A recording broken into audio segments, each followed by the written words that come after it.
2, 3. Bien, hermanos, buenas tardes. Señor continúe bendiciendo. Alabado sea el nombre del Señor, dándonos el privilegio de estar una vez más aquí en su casa. Yo siempre tengo pleito, no es ánimo de pelear, pero lo siento tan lejos, ustedes siempre allá. Juntos somos con este frío, no era como más calentito. Si nos juntáramos más para adelante, sería una bendición.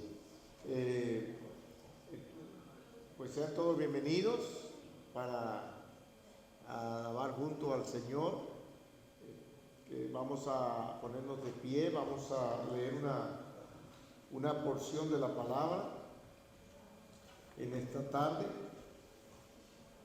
Voy a leer en 2 de Corintios capítulo 8, 2 de Corintios capítulo 8, vamos a leer y parte de esta carta que el apóstol Pablo escribe a la iglesia. Dice: asimismo, hermanos, os hacemos saber la gracia de Dios que se ha dado a las iglesias de Macedonia, que en grandes pruebas de tribulación, la abundancia de su gozo y su profunda pobreza abundaron en riquezas de su generosidad. Pues doy testimonio de que con agrado han dado conforme a sus fuerzas y aún más allá de sus fuerzas, pidiéndonos con muchos ruegos que le concediésemos el privilegio de participar en este servicio para los santos. Y no como lo esperábamos, sino que asimismo se dieron primeramente al Señor y luego a nosotros por la voluntad de Dios, de manera que exhortamos a Tito para que tal como comenzó antes, asimismo acabe también entre vosotros esta obra de gracia. Por tanto, como en todo abundáis, en fe, en palabra, en ciencia, en toda solicitud y en vuestro amor para con nosotros, abundad también en esta gracia. No hablo como quien manda, sino para poner a prueba, por medio de la diligencia de otros, también la sinceridad de vuestro amor. Porque ya conocéis la gracia de nuestro Señor Jesucristo, que por amor a vosotros se hizo pobre, siendo rico, para que vosotros con su pobreza fueseis enriquecidos. Y en esto doy mi consejo, porque esto os conviene a vosotros, que comenzasteis antes no solo a hacerlo, sino también a quererlo, desde el año pasado. Ahora pues, llevad también a cabo el hacerlo, para que como estuvisteis prontos a querer, así también lo estéis en cumplir conforme a lo que tengáis. Porque si primero hay la voluntad dispuesta, será acepta según lo que uno tiene, no según lo que no tiene. Porque no digo esto para que haya para vosotros, para otros holgura y para vosotros estrechez, sino para que en este tiempo, con igualdad, la abundancia vuestra supla la escasez de ellos, para que también la abundancia de ellos supla la necesidad vuestra, para que haya igualdad, como está escrito: el que recogió mucho no tuvo más, y el que poco no tuvo menos. Pero gracias a Dios, que puso en el corazón de Tito la misma solicitud por vosotros, pues a la verdad recibió la exhortación, pero estando también muy solícito por su propia voluntad, partió para ir a vosotros. Y enviamos juntamente con él al hermano cuya alabanza en el Evangelio se oye por todas las iglesias. Y no solo esto, sino que también fue designado por las iglesias como compañero de vuestra peregrinación para llevar este donativo que es administrado por nosotros para gloria del Señor mismo y para demostrar vuestra buena voluntad, evitando que nadie nos censure en cuanto a esta ofrenda abundante que administramos, procurando hacer las cosas también honradamente, no solamente delante del Señor, sino también delante de los hombres. Enviamos también con ellos a nuestro hermano, cuya diligencia hemos comprobado repetidas veces en muchas cosas, y ahora mucho más diligente por la mucha confianza que tiene en vosotros. En cuanto a Tito, dice el texto, es compañero y colaborador para con vosotros, y en cuanto a nuestros hermanos, son mensajeros de las iglesias y de Cristo. Mostrad para con ellos ante las iglesias la prueba de vuestro amor y de nuestro gloriarnos respecto a vosotros. Señor, bendiga su palabra en nuestros corazones. Bueno, no vamos a comentar todo esto, está hablando de ofrenda, está hablando de generosidad, está hablando de la gracia de Dios, y hay muchas cosas que podríamos comentar, pero quiero destacar de entrada el versículo 8, que dice: porque ya conocéis, vamos a leerlo juntos,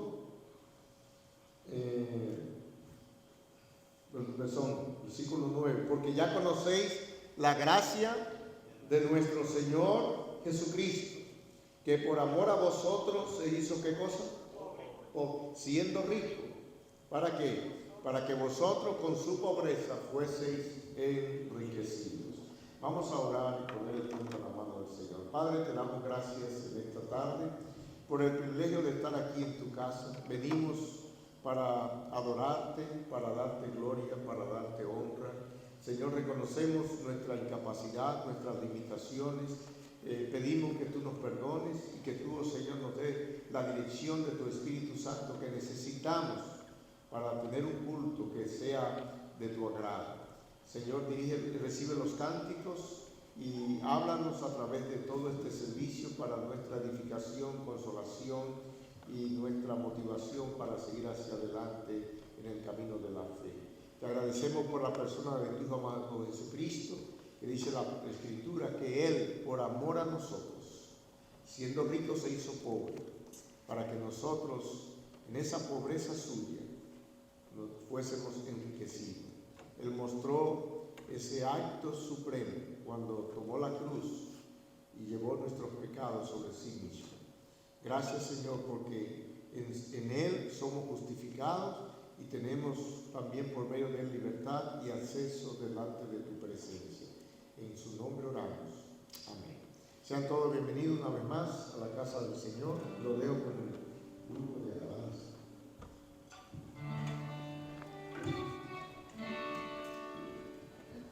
Muy buenas tardes, querida iglesia, que Dios sea bendicido en su vida. Vamos a iniciar este servicio cantando este canto que dice: ven conmigo a la casa de Dios, o la casa de Dios. Estamos aquí congregados en la iglesia que es el templo del Señor, y vamos a adorar a nuestro Dios con esta canción que dice: la casa de Dios.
cantar a nuestro Dios juntos. Como dice la canción, ven conmigo a la casa de Dios, adoremos. El Salmo 100 nos invita, venid ante sus atrios con alegría, entrar por sus puertas con gozo. Es la invitación que Dios nos hace cada domingo que vengamos a su casa, a su templo, a adorarle, a glorificarle. Y aquí venimos a darle gloria a Dios con esta canción, que es darte gloria.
Tenemos, unos cuantos anuncios. El servicio hoy va un poquito más rápido, ya ustedes saben por qué, pero tenemos unos anuncios aquí en pantalla que están ahí y queremos recordarles que por fin llegó el día. Bueno, estamos muy cerca, ¿no? El miércoles 21, que es la próxima semana, va a comenzar nuestra clase de primavera aquí en la iglesia. Es una clase de mucha bendición. Pero el anuncio de hoy, ahí está, para que no se nos pase. ¿Ah? El de hoy primero. Ok, sí, se me cambió la cabellera.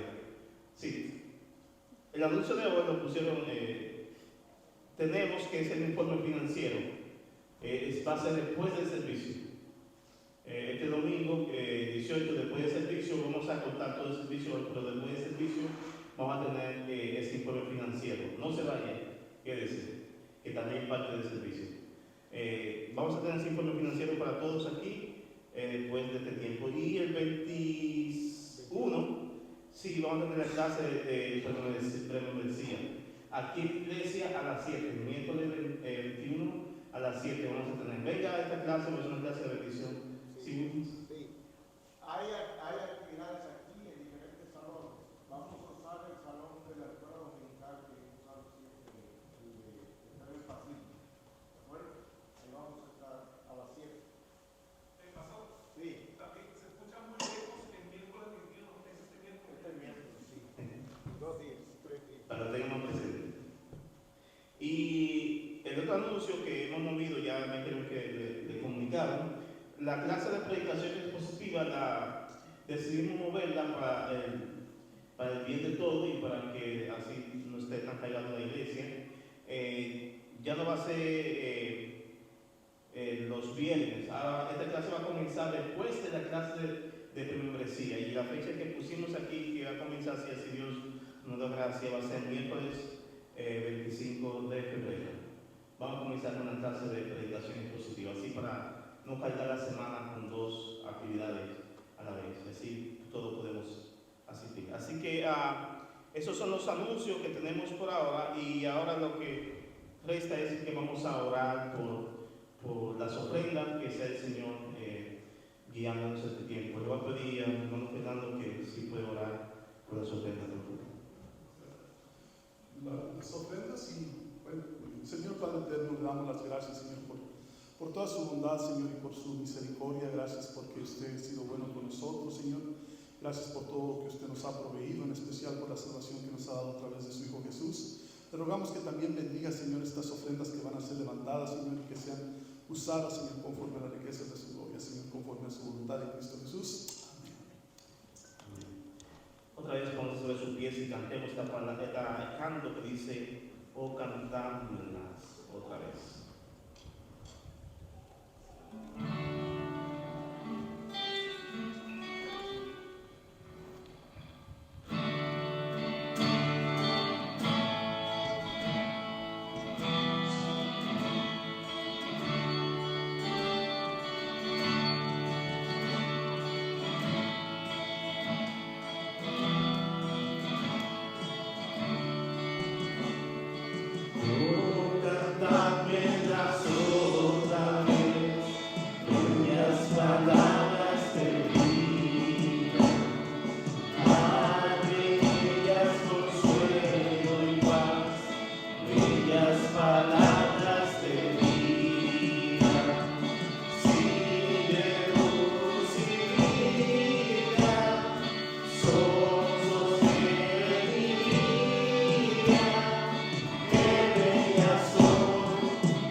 2.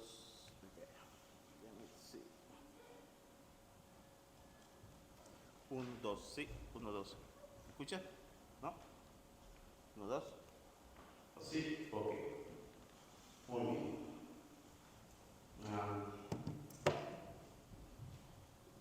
Vamos ahora, mis hermanos, a abrir la palabra de Dios en la carta del apóstol Pablo a los hermanos de Éfeso.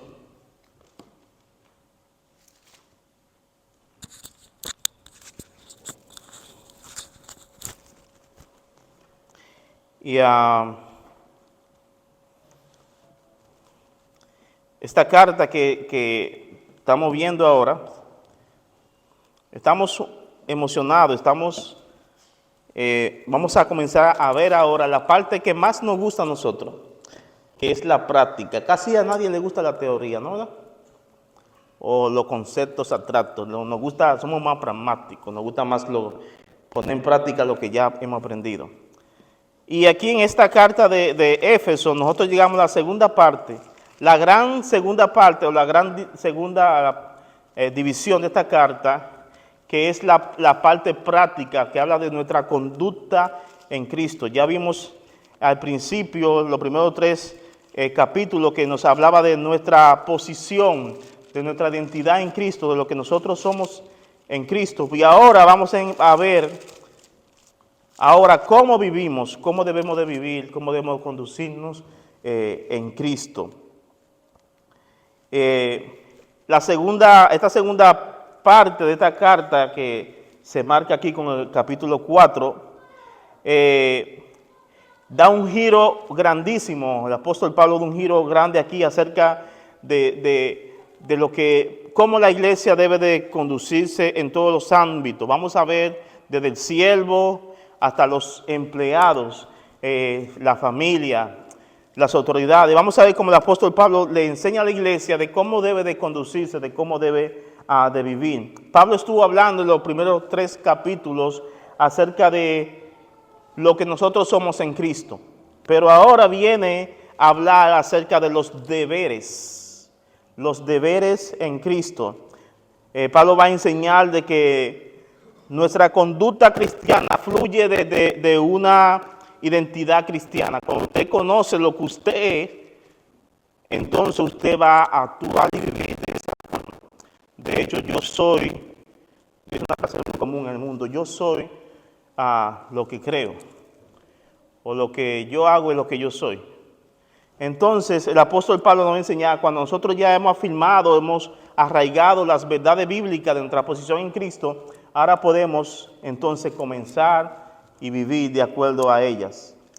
Es por eso que puse el tema ahí en pantalla, creo que está, le puse, ruego por un andar digno del Señor. Ruego por un andar digno del Señor. Vamos a ver los versículos 1 al 6 de Efesios capítulo 4, pero le confieso algo. Vamos a llegar hasta el versículo 3. Así que están ustedes contentos, ¿no?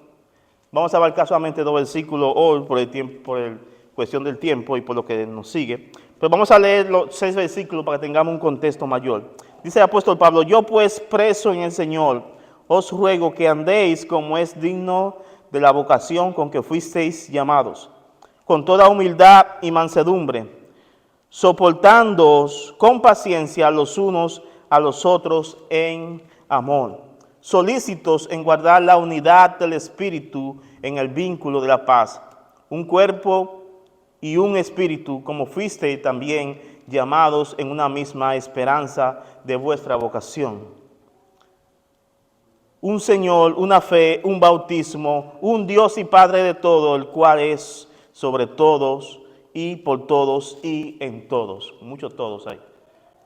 Señor, te pedimos que nos hable ahora en tu palabra y que, como siempre oramos, que tu palabra encuentre cabida, encuentre un lugar acogedor especial en nuestros corazones. Que tu palabra nos transforme, Dios, para que nos parezcamos más y más a nuestro precioso y gran Señor Jesucristo. Que Cristo sea exaltado en medio de tu pueblo, Señor. En nombre de Cristo Jesús. Amén y amén. siempre me gusta pensar en algo. Si algo que nosotros queremos llevarnos de todo esto que hablemos, por lo menos que sea la idea central. Cuando pensamos en la idea central de lo que habla este pasaje entero, podemos pensar en lo siguiente. El creyente está llamado a vivir de una manera digna de su llamado divino mediante una vida transformada que preserve la unidad del Espíritu. Esta es como la idea central. El creyente está llamado a vivir una vida digna de su llamado, como vamos a ver inmediatamente en el versículo 1. Así que veamos a ver de una vez nuestro primer punto, un andar digno de nuestro llamado. Otra vez leemos el versículo 1. Dice, yo pues preso en el Señor os ruego que os andéis como es digno de la vocación con que fuiste llamado. Ustedes se fijan que Pablo comienza esta exhortación, porque es una exhortación a los hermanos. Él la comienza y dice, Pablo, yo ruego, le digo a los hermanos, yo les ruego, mis hermanos, que vivan de manera digna de aquel llamado que ustedes han recibido.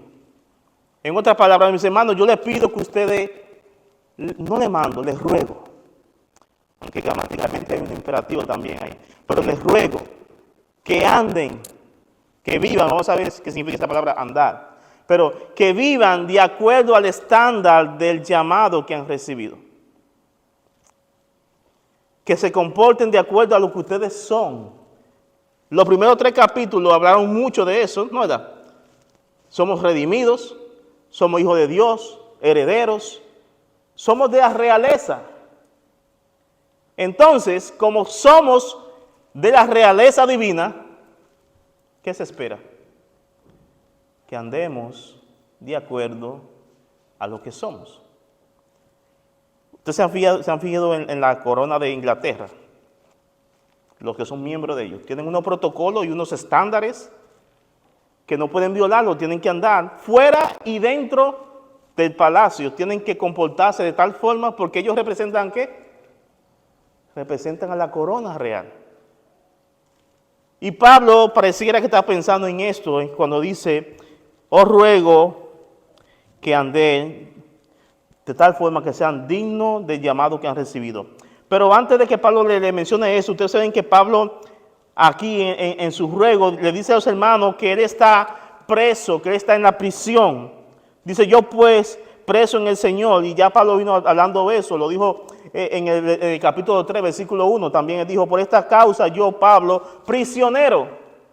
Entonces Pablo está hablando, le está escribiendo a estos hermanos desde la ¿qué? Desde la prisión, él está escribiendo a estos hermanos. A Pablo no le importó la dificultad que estaba pasando. Él estaba ahí preso y aún en medio de esa situación en que estaba, Pablo estaba ¿qué?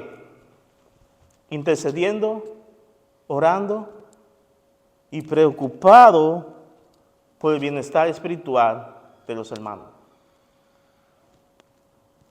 Pablo no estaba centrado en sí mismo. Él podía estar centrado en sí mismo, en su situación, pero no, en vez de eso, él sabía que él estaba ahí por un propósito de Dios y que Dios tenía planes particulares con él en medio de su prisión. Pero por tanto, él debía de enfocarse en hacer lo que podía, orar por los hermanos y velar por el bien de ellos. No se centró solamente en su situación.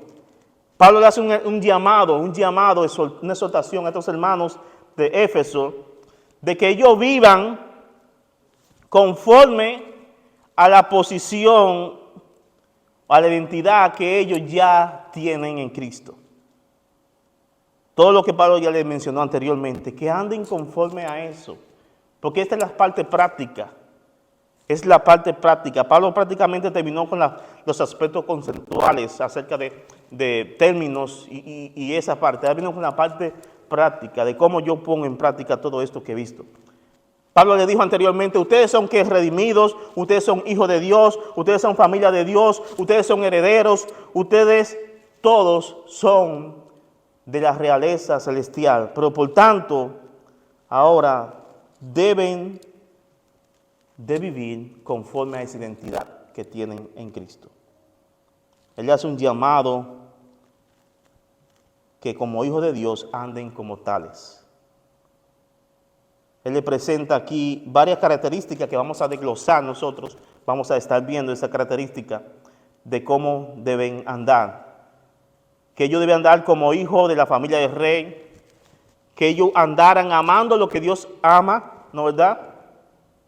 Que ellos anden haciendo las cosas que Dios hace. Porque esto es lo que significa ser hijo del reino.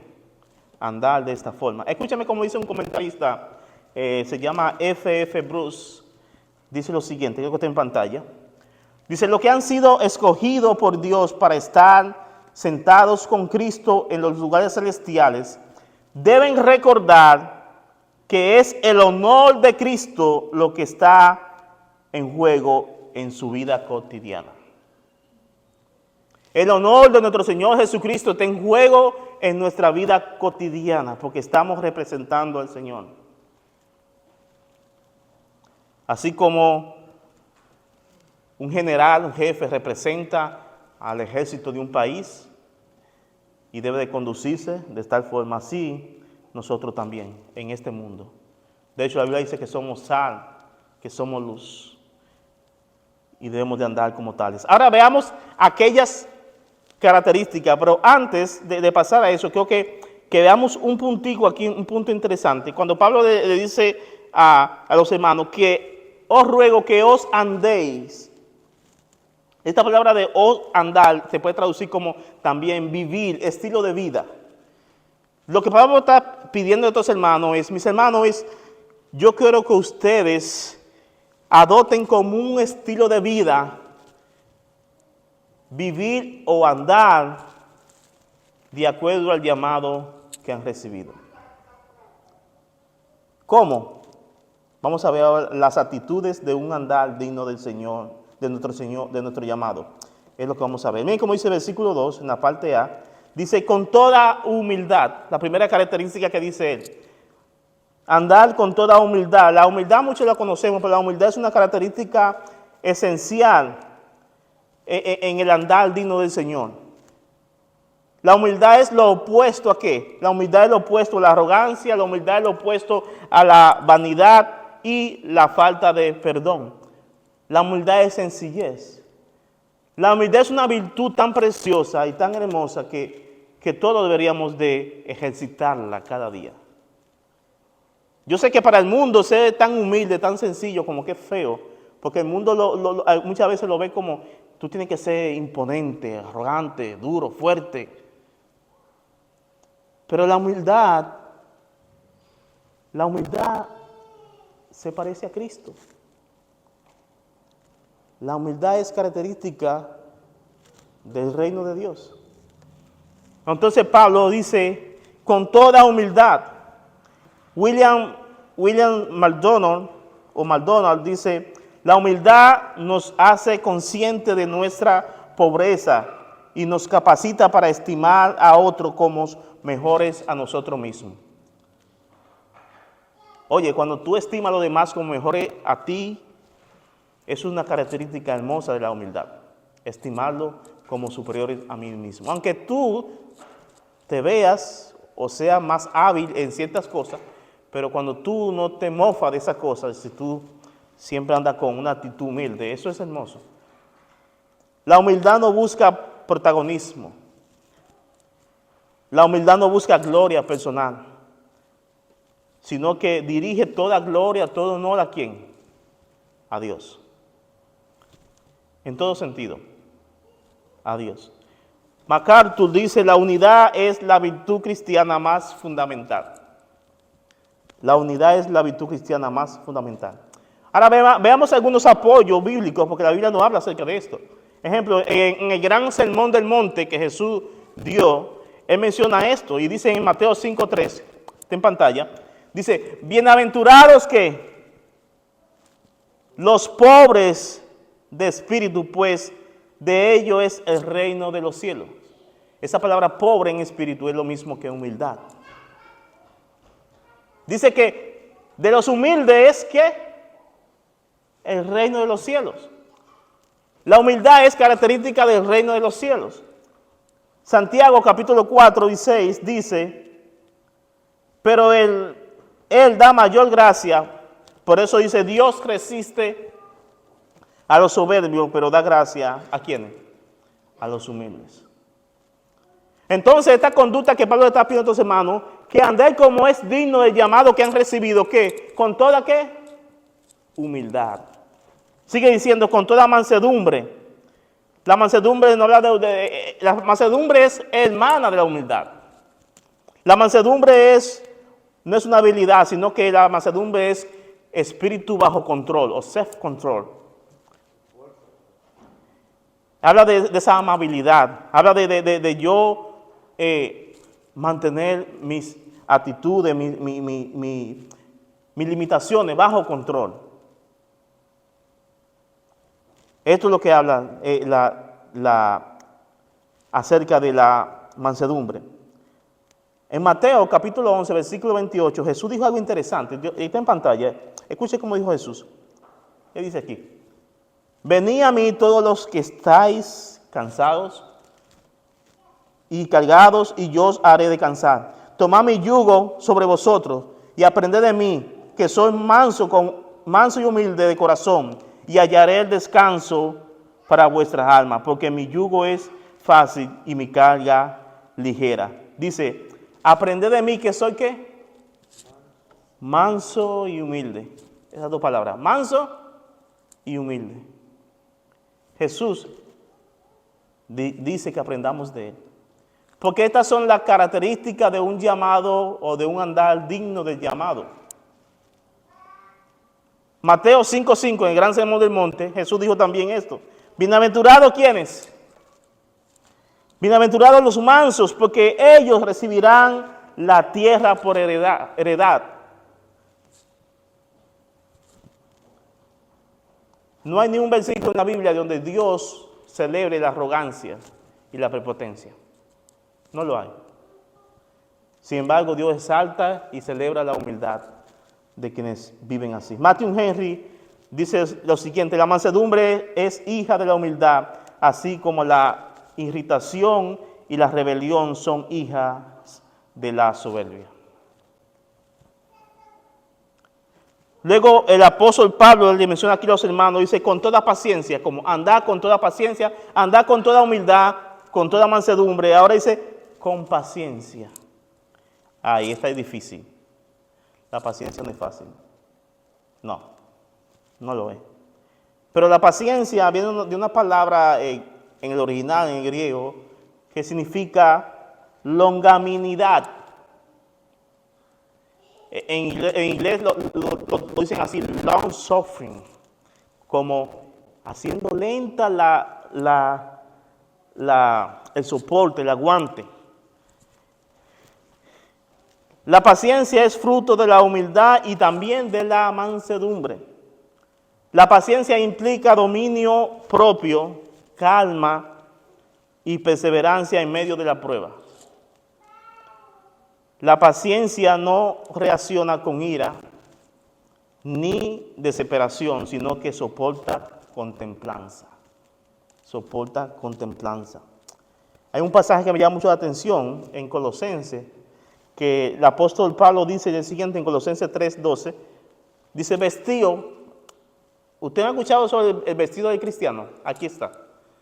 Colosenses 3:12 habla del vestido del cristiano. Dice, vestíos pues como escogido de Dios, santos y amados, de entrañable misericordia, de benignidad, de humildad, de mansedumbre y de paciencia. ¿Sabe qué me llama mucho la atención aquí? ¿Cuántas cualidades llevamos hasta ahora? 3. Humildad, mansedumbre, paciencia. Wow, ¿están aquí también? Se repite por toda la Biblia. Porque estas son cosas características de la vida cristiana. Cuarta, soportando unos a otros en amor. Todas estas cosas van de la mano, porque paciencia incluye también tener amor por las personas que no hacen impacientes. soportando unos a otros en amor.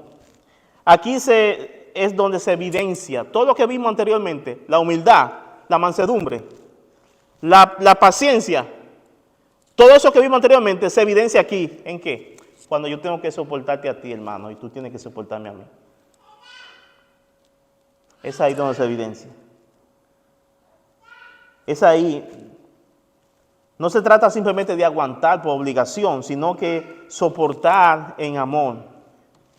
Y cuando esas actitudes que estamos viendo aquí gobiernan nuestra vida, entonces nosotros estamos reflejando lo que es el perdón, el amor y el carácter de Cristo. Me llamó mucho la atención un pasaje de Pedro, en 1 de Pedro 4:8, dice lo siguiente, dice Pedro, sobre todo, sé ferviente en vuestro amor los unos para con los otros, pues el amor cubre multitud de pecados. De hecho, el amor es que nos impulsa a hacer todo esto. Amar a mi hermano, aun cuando no merezca que le amemos. Pero es un desafío y es algo que el Señor nos lo pide. Y si Él nos lo pide es porque sabe que en Cristo y con la ayuda del Espíritu Santo podemos ¿qué? Lograrlo. Lo podemos lograr. En Colosenses, ya vimos este pasaje, pero en Colosenses, en el versículo 13, dice, soportando unos a otros y perdonando unos a otros, si alguno tuviere queja contra otro, de la manera que Cristo os perdonó, así también hacedlo vosotros. Y ustedes se preguntan, ¿por qué Pablo está tan preocupado porque los hermanos anden de tal forma? Porque Pablo sabía que era necesario. Porque la iglesia está llamada a eso, a ser diferente. El mundo no suele andar así. El mundo suele ver esto como debilidad. Pero sin embargo, estas son las leyes que rigen el reino de Dios. Matthew Henry dice otra vez,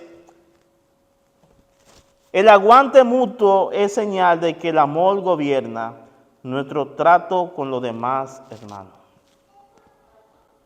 Y por último, Pablo dice algo interesante que me llamó aquí, dice, esforzándonos, vamos a leer esta versión, porque aquí en la versión te dice diferente, dice,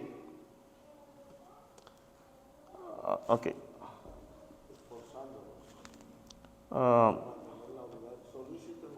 sí, solícito en guardar la unidad del Espíritu en el vínculo de la paz. No más que en la nueva traducción, en la Biblia de las Américas, esa palabra solícito se traduce como esforzándose, es lo que significa solícito, esforzarse o ser diligente. Dice, solícito que implica diligencia y compromiso. Habla de un compromiso. Solícito en guardar la unidad del Espíritu. Esta unidad que Pablo expresa aquí, que habla de tener paz con Dios, pero también habla de tener paz con nosotros y con la iglesia. Las divisiones, los pleitos, la falta de perdón es una evidencia de que no andamos de una forma digna del llamado del Señor. Ahora, algo interesante, mis hermanos, para concluir, algo interesante. Ustedes vieron todas estas actitudes, humildad, mansedumbre, paciencia, soportándonos los unos a los otros con amor, y luego dice, solícito en guardar la unidad en el vínculo del Espíritu. Al final todo eso se podía o se describe en una sola cosa: ser lleno del Espíritu Santo. Este es el fruto del Espíritu. Todo esto que nosotros hemos visto refleja lo que es el fruto del Espíritu Santo. El fruto del Espíritu Santo en el creyente, para que viva de una forma digna del Señor. Nosotros necesitamos que el Espíritu Santo nos llene, que el Espíritu Santo controle nuestra vida. Porque cuando el Espíritu Santo llena a nuestro ser, entonces nosotros podemos mostrar estas características. Lea conmigo para ir concluyendo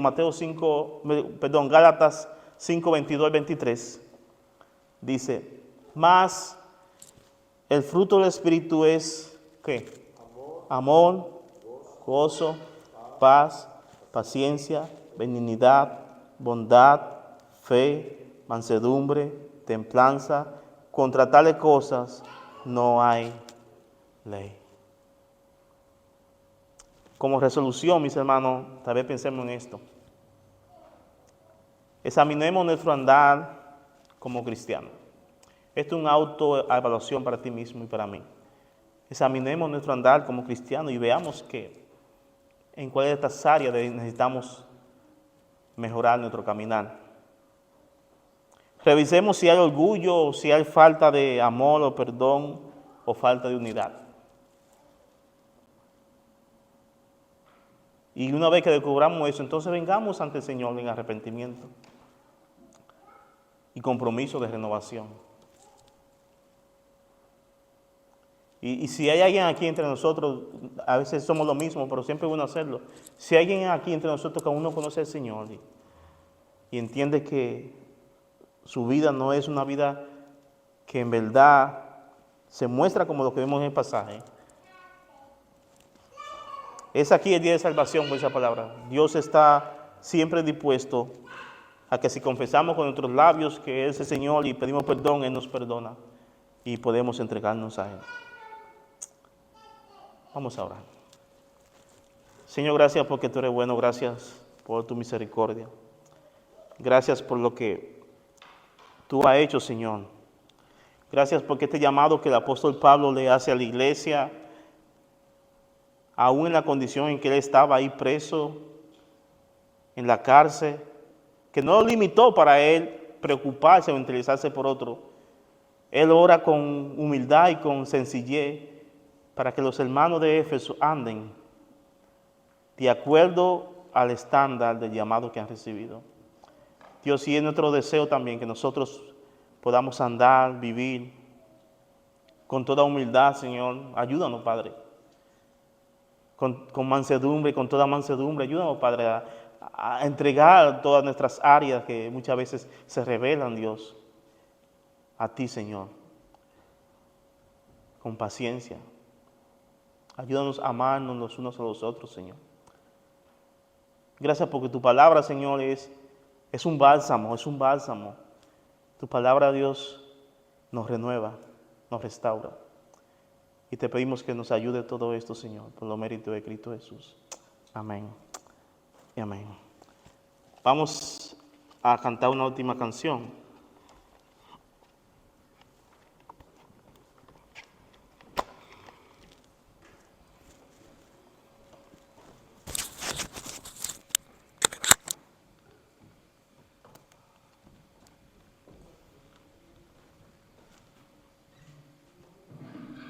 Esta canción que vamos a cantar es como una oración que podemos cantar al Señor. Y esta canción, renuévame, Señor Jesús.